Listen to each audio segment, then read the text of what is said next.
and kills another for food. Sometimes both species actually benefit one another.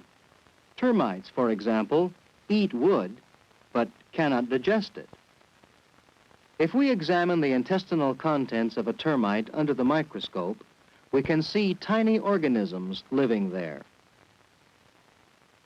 These flagellates are able to transform bits of wood into usable food.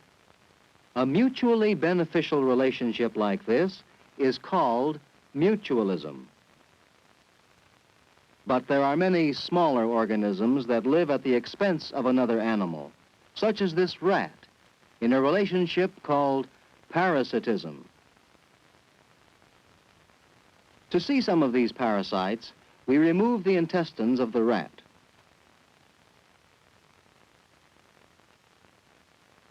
The small intestine is placed in a salt solution.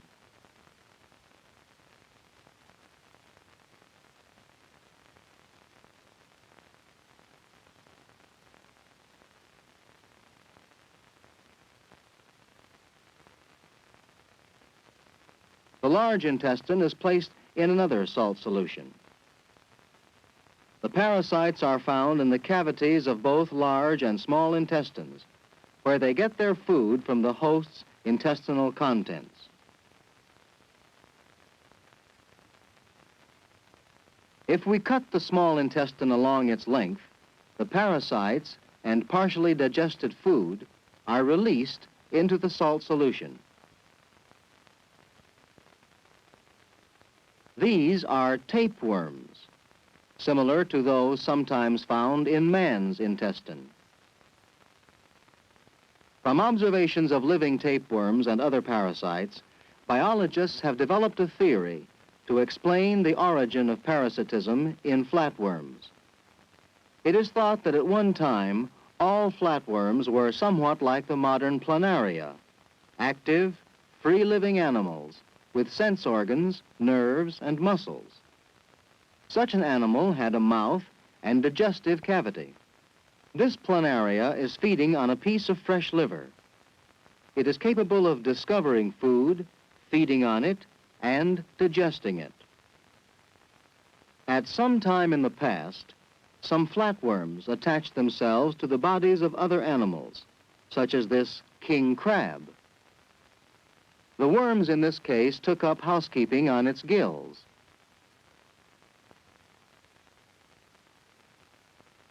In addition to transportation and shelter, they were able to obtain food from material on the surface of the crab. Gradually, over a great many generations, some flatworm species, such as the worm on this fish's fin, developed special structures. To maintain contact with the selected host, suckers on the tail end of the worm securely gripped the fin rays. The head end of the worm still has eyes, much like those of the planaria. Such flatworms are external parasites. But an external existence is somewhat precarious. Other species eventually strayed into one of the cavities of the host, such as the lungs of this common grass frog. To see these parasites, we remove the lung and wash it in a salt solution to clear away the blood.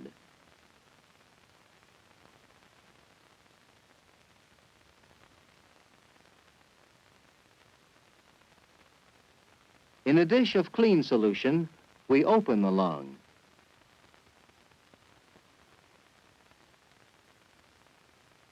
The flukes, along with some roundworms, become more active when released from the lung. Species adapted to an internal environment are internal parasites. Under the microscope, you can see the strong sucker surrounding the mouth.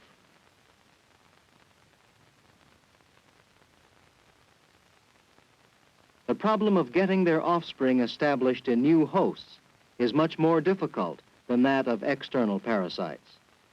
This problem has been solved in a number of ways.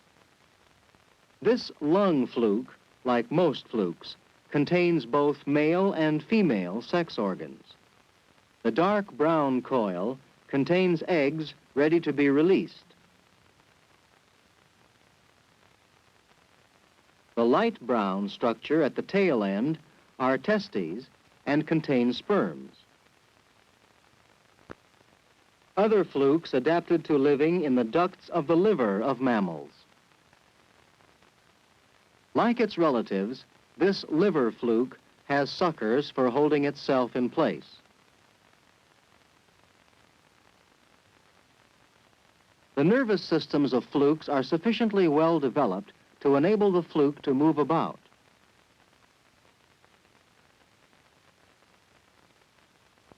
The male and female sex organs of the liver fluke occupy most of its interior. The ovary releases eggs which are fertilized by sperms from the testes. The fertilized eggs are stored in the uterus until released. To man, perhaps the most important of these internal parasites is the blood fluke, which has separate sexes. This is the male. And this is the female blood fluke. Living in pairs, these parasites flourish in China, Japan, and parts of South America, Asia, and Africa, draining the energy of the people. Mature male and female flukes live together in the small veins of the intestinal and pelvic regions of man. A fertilized egg, aided by secretions of the embryo inside, works its way out of the blood vessels, through the wall of the bladder or intestine, and into one of these organs. From there, it escapes with the feces or the urine. Once in water, the embryo becomes active and frees itself from the egg membrane, then swims through the water of the pond or stream.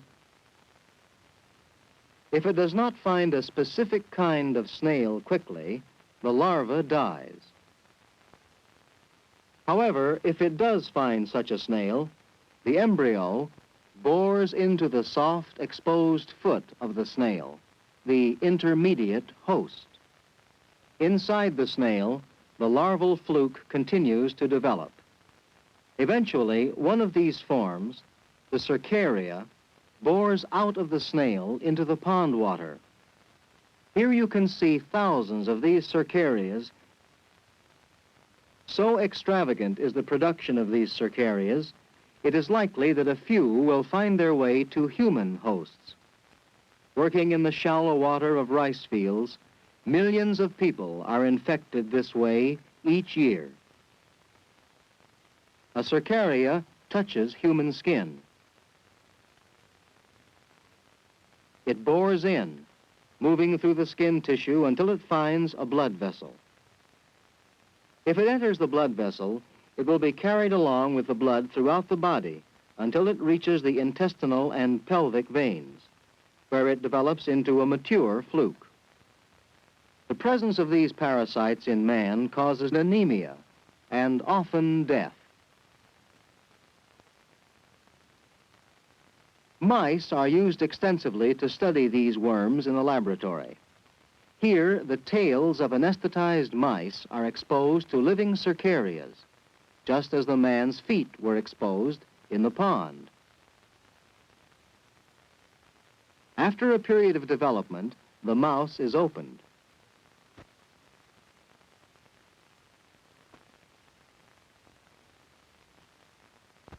The flukes can clearly be seen in the animal's veins.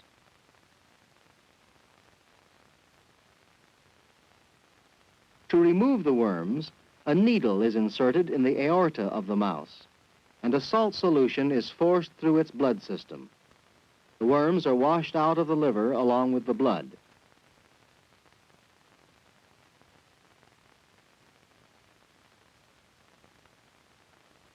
The worms can then be collected for further study. Here again, the male and female are ready to mate and produce eggs and begin this complicated life cycle once again. Tapeworms are another kind of internal parasite. All of these tapeworms were removed from the small intestine of a single vertebrate host. A typical tapeworm has a long, ribbon-like body and, like flukes, has suckers for holding on to the lining of the intestines of its host. The beef tapeworm has 4 of these suckers at the head end, but like all tapeworms, it has no mouth or digestive system. It needs none, for tapeworms live in the host's intestines, where they absorb already digested food through their thin skin or cuticle.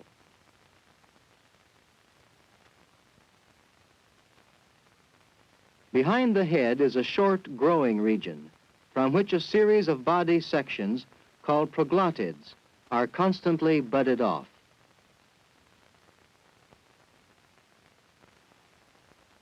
Each mature section, or proglottid, has both male and female sex organs in it. The male sex organs produce sperms. The female sex organs produce eggs. Thus, each mature proglottid is capable of producing fertilized eggs. These fertilized eggs are stored in the uterus, here seen in this stained section.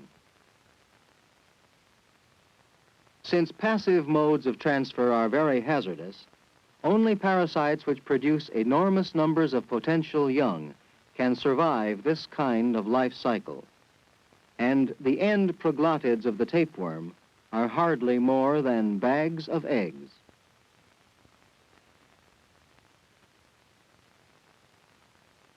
These end proglottids gradually become more active.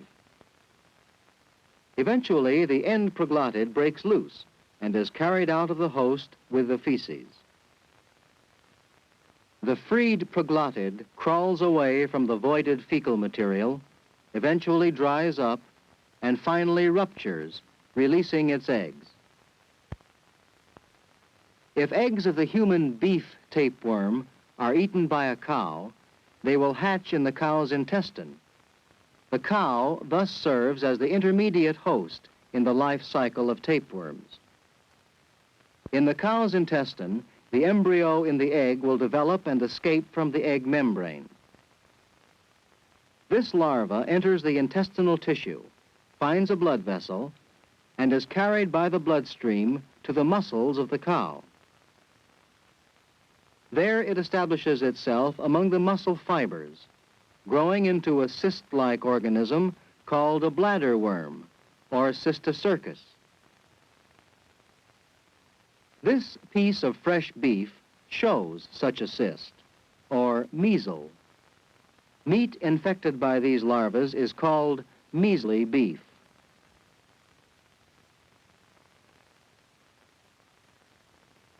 Here we see the further development of the parasites.